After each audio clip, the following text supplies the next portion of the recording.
Hello my friend, good day and good morning, and I just wanted to say, well, thank you for I guess 10,000 subscribers. Yay! Which is pretty crazy. I've never imagined to get like that much on my second channel, but that's awesome and thank you a lot.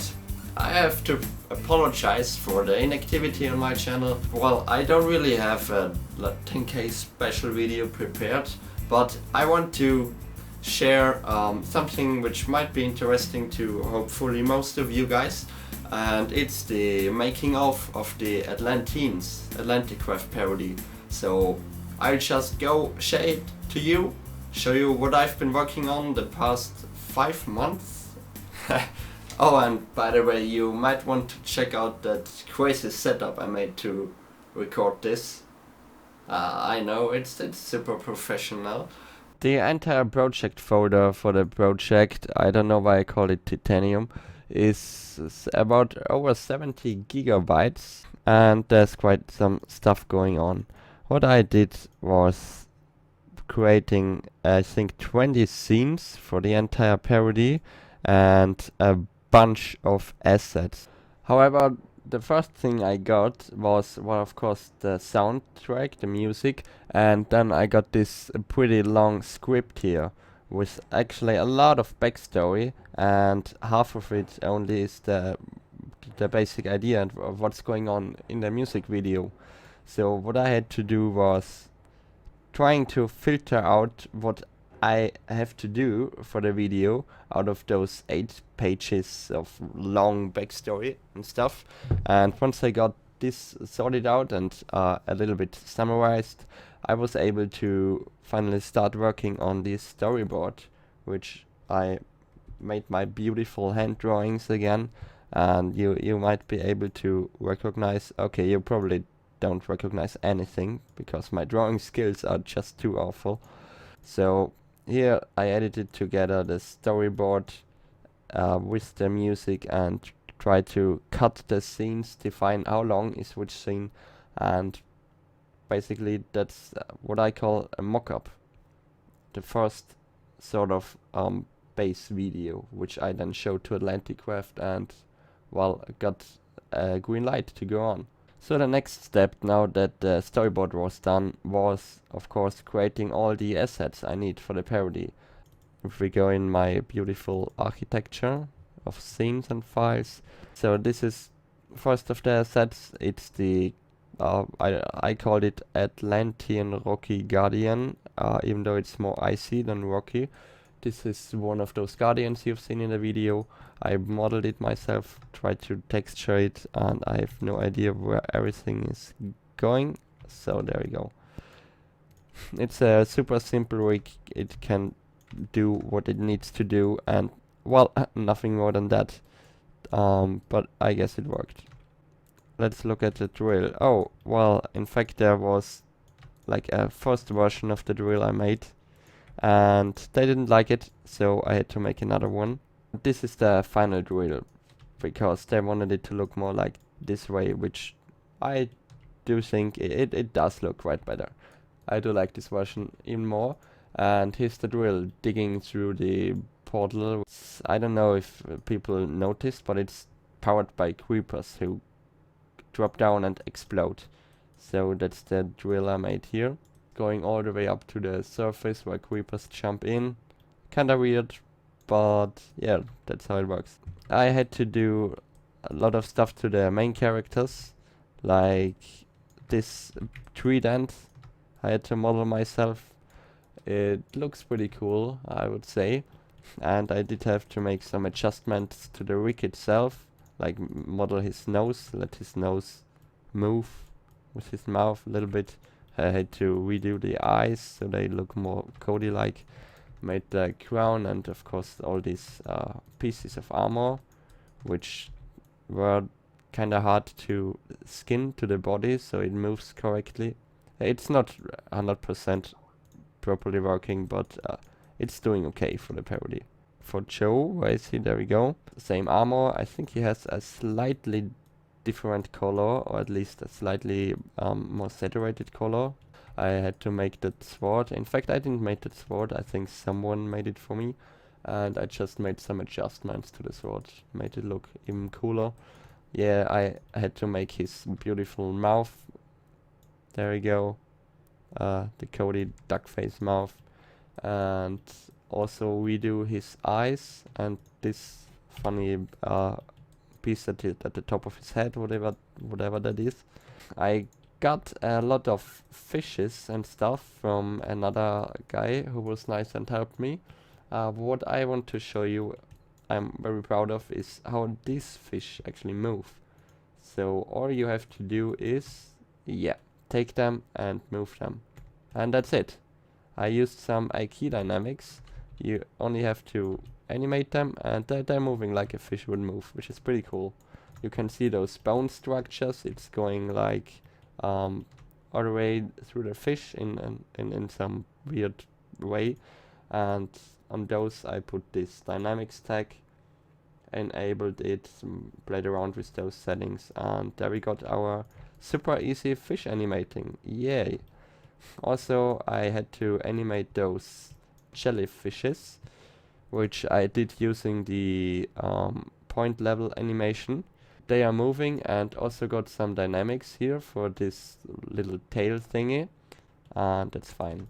This is, I don't know if it's the final version, but oh yeah, it is. All he can do is blink. He's blinking once in the video. I don't think you ever noticed. And yeah, he can do that. Going on, I got the Guardian rig. Nothing special about here. Oh yeah, the Kraken. Yeah, that's a stupid rig. I hate it. But it does look okay, I guess. So I had to model this Kraken, make it look cool and badass. I tried to do that. He can do like breathe, if that looks to breathing. It doesn't in fact, but I called it breathing. He can look angry. See him? No, angry Kraken, not angry. Oh, and he can totally use less close and a little bit open his mouth or whatever that is.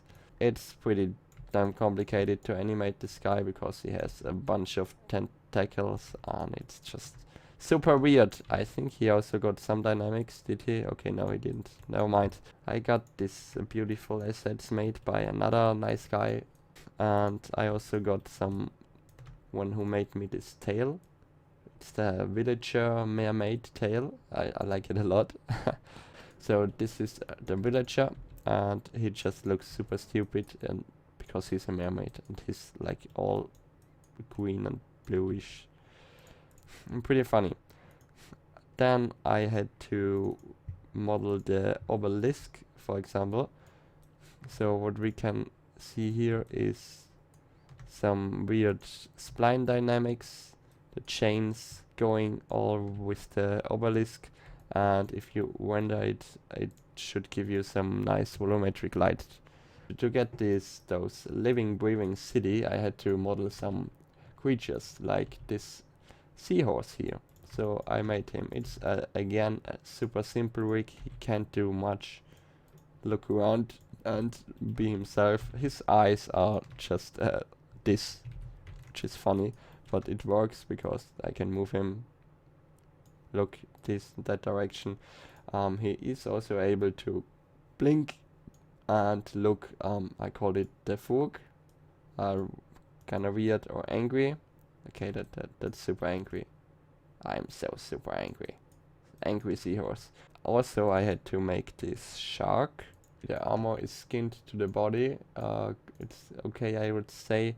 He can move his mouth. He has some weird eyes. I had to move separately if I wanted to animate them, but that's okay.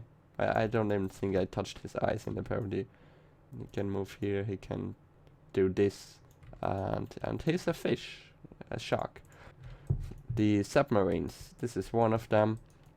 In fact, I feel sorry. I could have made them look a little bit better if I put it more lights on them and stuff, but that would just have increased render time, which took quite a while already.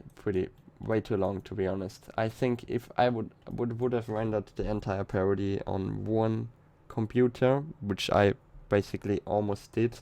If you like count together all the render times, my laptop, I'm rendering on my laptop, yeah, it would have took 2 weeks or more non-stop to render all the parody stuff. I got some more like this one. This is the main submarine, you could say, the battle sub, the one Cody and Joe are riding, and it's shooting some missiles in the video.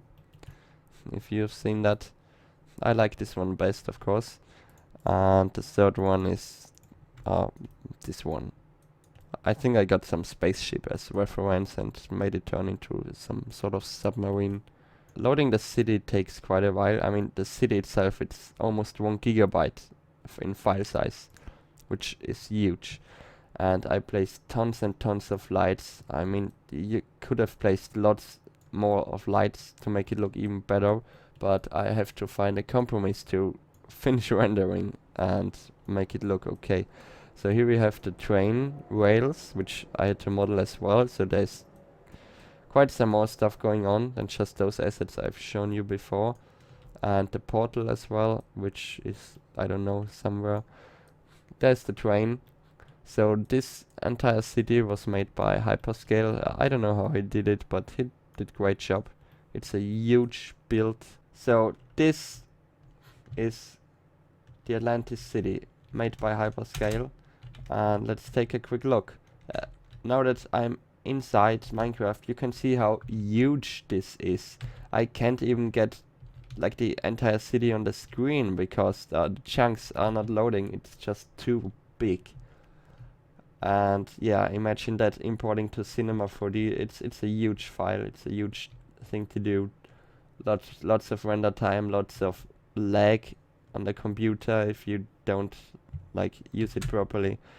But nevertheless, this is an super impressive build. Well, now being in Minecraft, I can also show you the outpost, which is this piece of build. This is where the creepers attack at the very beginning, and back there we can see the submarines in the video. We don't see them here, but back here are the submarines in the water.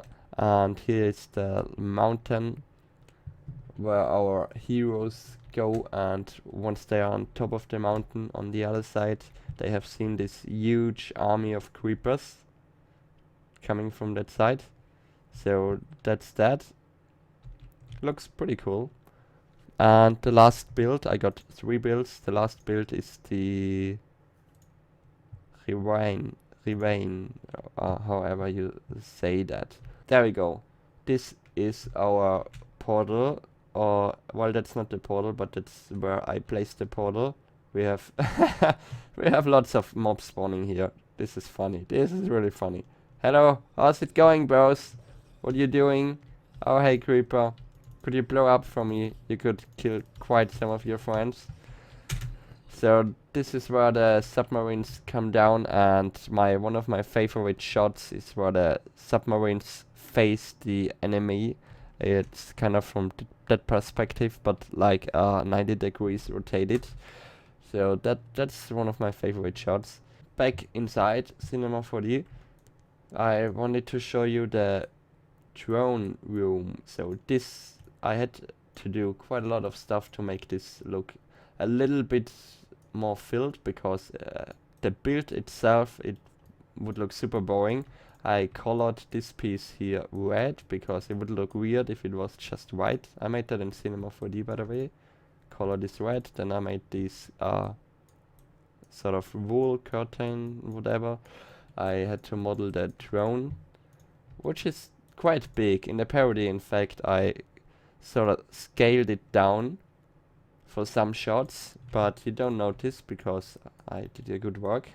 We have this piece of flag, whatever its purpose should be, and I made this beautiful lights, torches.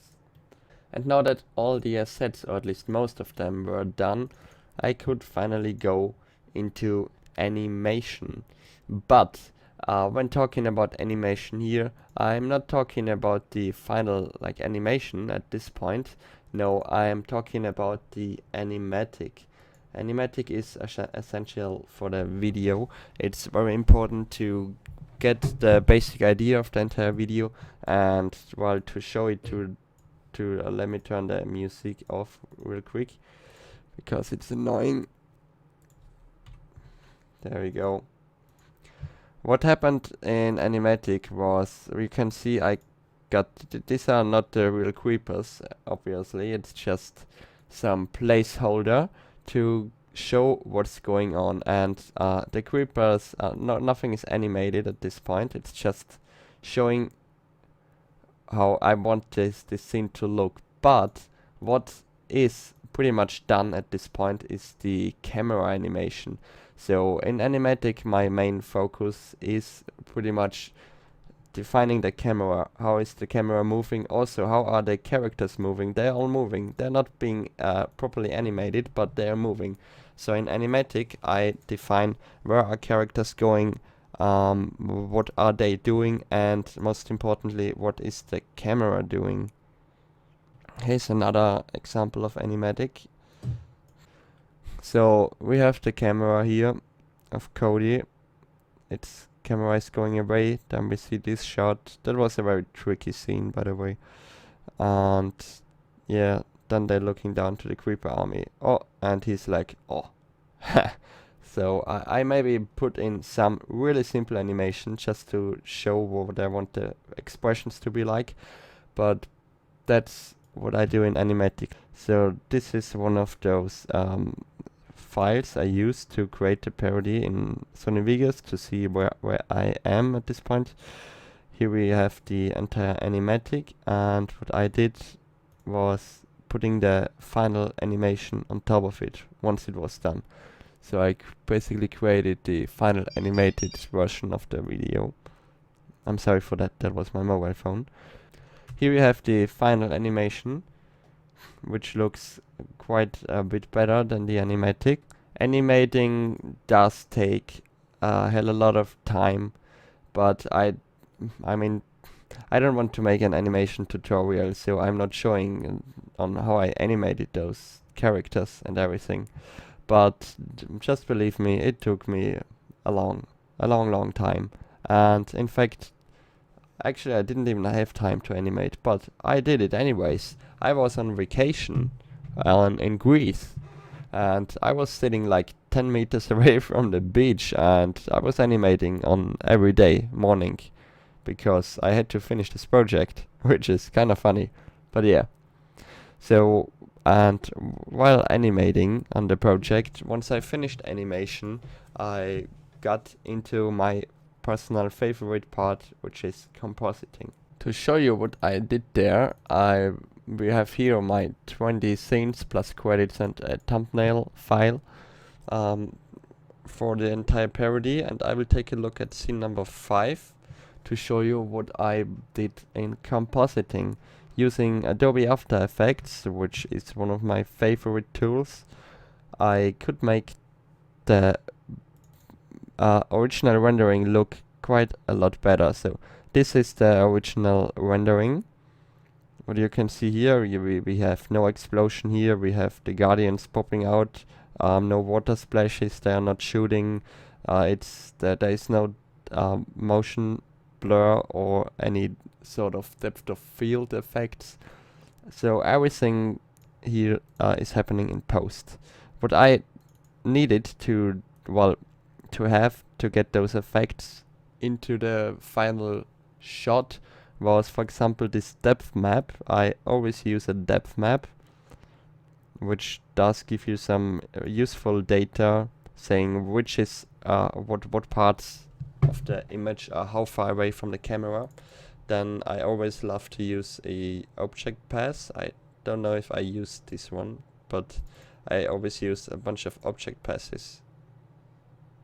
This one is just for the particles of the explosions, and of course I have object pass for all my characters. This is Cody, he got his own object pass, and Joe got his own, the people got his own. I also have one for Sky and for for the Guardians. Oh, and by sky I mean the sky. You see that? This is the sky. Turning off the motion blur effect will at least give us a less laggy scene. And let's take a look. So not much happening here at this point, except for some color correction maybe. However, we can see this splash coming out, so I added some post effects to get these water splashes, and of course also his beam or whatever he's doing when he's shooting at those poor people. So where is the beam? There we go, here's the beam. I made this effect in Adobe After Effects using some weird ring stuff and 3D data. Yeah, one of the probably best features of Cinema 4D and After Effects is you can super easily combine them. So what we have here is actually a 3D scene. I'm trying to show you. I have all the cameras, I have all the lights, and I have some 3D layers which I can all use in my final animation. I mean, which I can all use for compositing. You see it, all those cameras. In fact, those little splash effects, they are really placed into 3D space, as well as those beam light effects and the explosion, which we should have seen. Where is it? It's over here. Yeah, so the explosion is very well in place, even though the camera is shaking like hell. And the reason for that, why the explosion is where it should be, is because I'm exporting all the camera moves out of Cinema 4D, and with that camera 3D data, it's easy to just place an object and layer like the explosion into that file and make it fit into the world of the shot. This is pretty cool.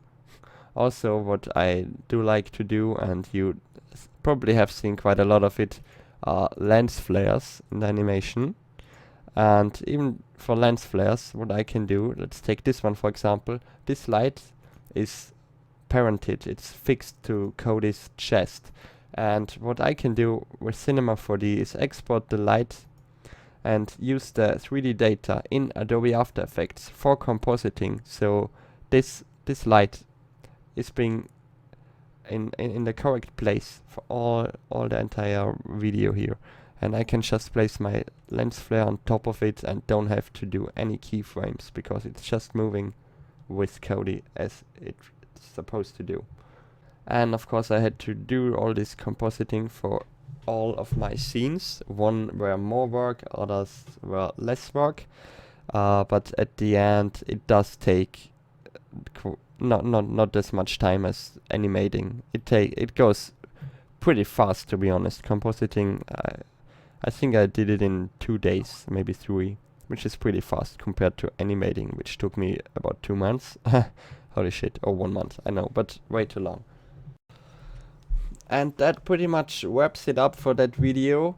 To be honest, I could talk like hours, if not days, about the project and still tell you new stuff, but I had to finish it at some point. So I hope you got a pretty nice and decent look into the work I've done here. On the background here I made this nice split screen, trying to show you the basically 4 steps of creating that parody. Saying the first step was drawing the storyboard. You can see the mockup version on the top left, and on the top right we have the next step, which was the Animatic, where I define basic camera movements and such. On the bottom left side we have the pretty much final animated version, and on the bottom right side is the very final composited and rendered version. So yeah, once again, if you're still listening, I have to say thank you for 10,000 subscribers. I really hope I can soon start to upload regularly on this channel with more content.